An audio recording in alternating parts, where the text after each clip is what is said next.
Hello, welcome back. So, obviously we're having a few technical problems tonight. What we'll do is we'll just keep resetting it till we get to the end of the haircut. I know it's annoying, sadly it's the way that broadband is and broadband operates. Like I say, maybe another service provider will do it a little bit better than what we've got here, but at least we've got this and you can see me, which is the most important thing. So in your absence, we've basically laid the back. We work from the apex to the occipital bone and just put a nice rounded layer in there, which will now give us a bit more lift. The most important part I wanted to share with you is this back part. So what we're going to do now is we're going to work on a layer that works from a square layer through the top, which goes to the parietal ridge. From the parietal ridge then will be a rounded layer, and then we'll flip the hand round, which will then give us even more of a layer. So the idea is we're going for a real extreme layer, and what that will give us is a heart shape at the bottom of the haircut. Because again, we don't want it to look like an A-line dress. We want it to look so basically it's got a little bit more layering in it. So we'll lift this up now. Just make sure you're in the right position. That's good. So looking at where I'm going, I've just got to make sure my arm goes up. And then all we're doing then is taking off to the second knuckle, which is where the parietal ridge is on the top. That's my guide. Now from the parietal ridge, we're working ourselves round slightly, bringing it out, looking at the arms. Just have a quick look at how my arm is positioned. You can see my arm's dead straight, and that just keeps it. Again, it's the mechanics of the haircut which is really important. Second knuckle, just to make sure everything's clean. Now, this is the important part. In order to get that angle through the side, you've got to move to the side of the haircut, take a step, then bring the layers of the hair out, i.e. pulling them out towards you. This part here is the actual length of the haircut, so you don't want to be going any shorter than that part there. This is the part I cut previously, so we're now going to take this part off, which then keeps it so it's nice and clean, and then it creates that shape to the second knuckle again. This is the last part. What that creates now is a layer that will bend round, so you get a really nice bend. Most of you that then have turned around and said, I'd like to create that Victoria Beckham style heart-shaped layer onto the face, that's how you do it. So lifting it up again now. If you want to create a stronger point on the front of the haircut, all you do then is angle the layers back that you're working on. As we get to the parietal ridge, it's then a question of now just bringing it out again and turning it. The reason we say to go to the second knuckle is because it allows you to turn your fingers a little bit more. So as we get there, we now step again, like kicking dad in the leg.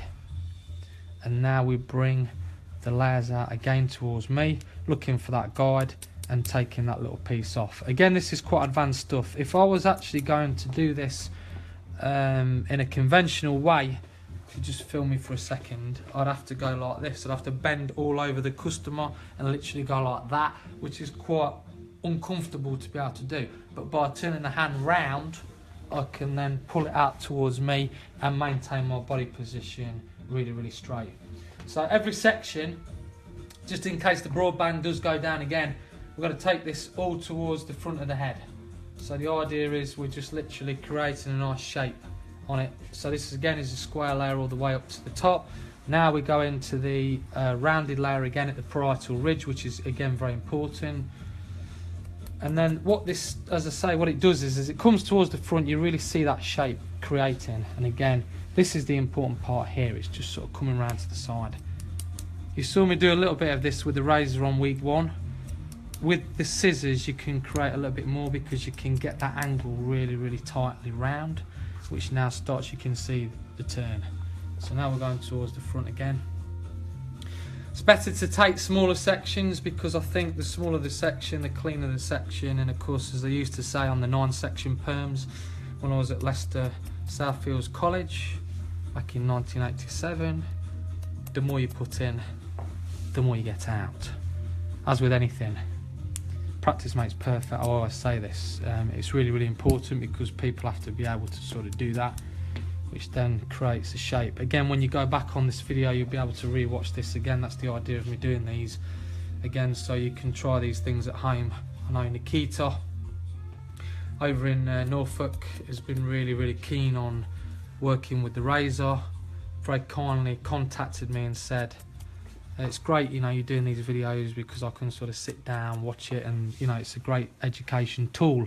Again, it's really cool to be able to share this with people. So again, I've had these ideas for so long. That's what I do when I sit around. I just get these ideas and I think, well, I want to really sort of share them with people. So it's great to showcase this tonight and for the next 4 weeks as well.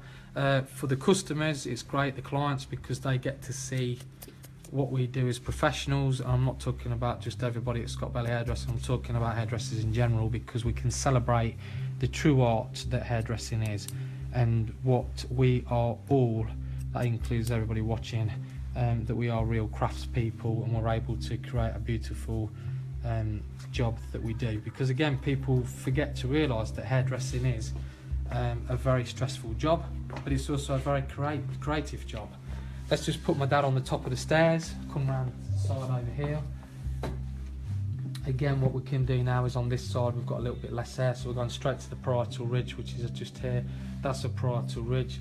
We'll just do the squared section to the second knuckle, and then again just coming around cleanly to the side, bringing this one out. You have to think really purely about how you're standing. Now I've got to just step to the side, which then allows me to get this section and then just bring it out. If you can just see that, Dad, in there, you can just see we've got the section we've cut, and then we come into the layer we've got just there. I'll cut this and I'll put Dad around the other side so you can see at home.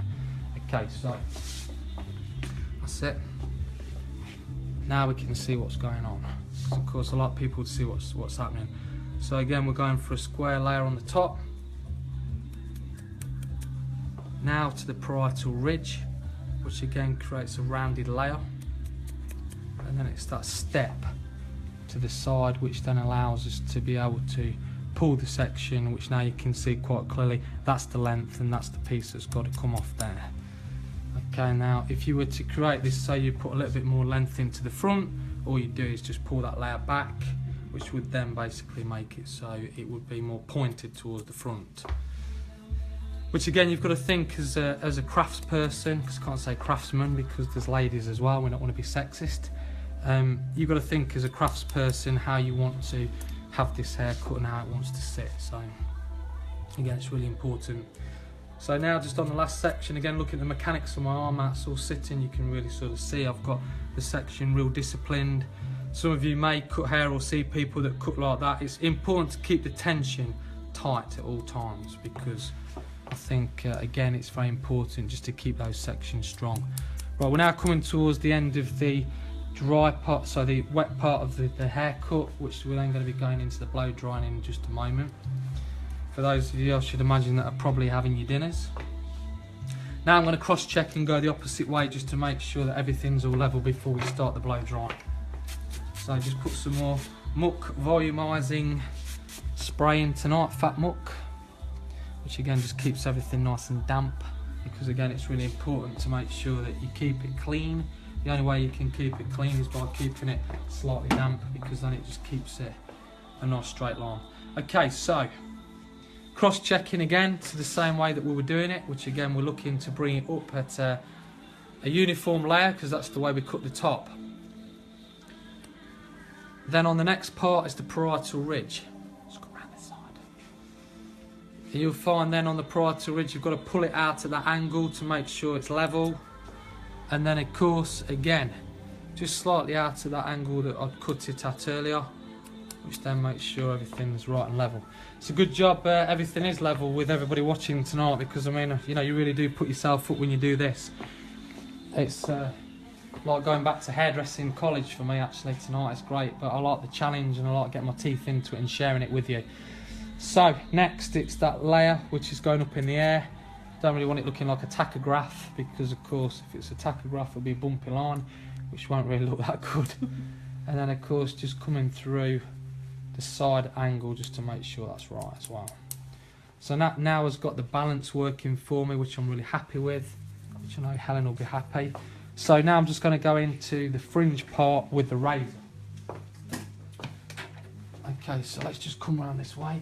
Okay, so all we're going to do now with the fringe is just angle that in just slightly and then layer it through. The idea is that we're looking to go about 1 inch back on the top to the corner of the eye, The idea with that then is it keeps it more of a natural fringe.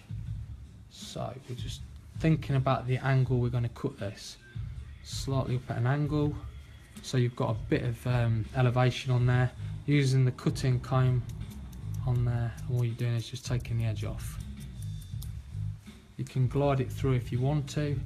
The idea with the gliding is it just gets a bit more of a smoother angle, which you can hear that cutting now, and that just creates, if you just come around here, Dan, you can just see that shape in there now. It's got that nice bend in one go, which works really, really well. Okay, so here we go.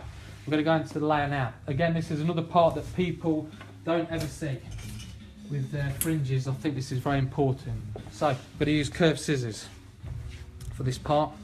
You can use a normal scissor if you want to. The idea is with this, it's going to just layer slightly. So just pull it up at an angle.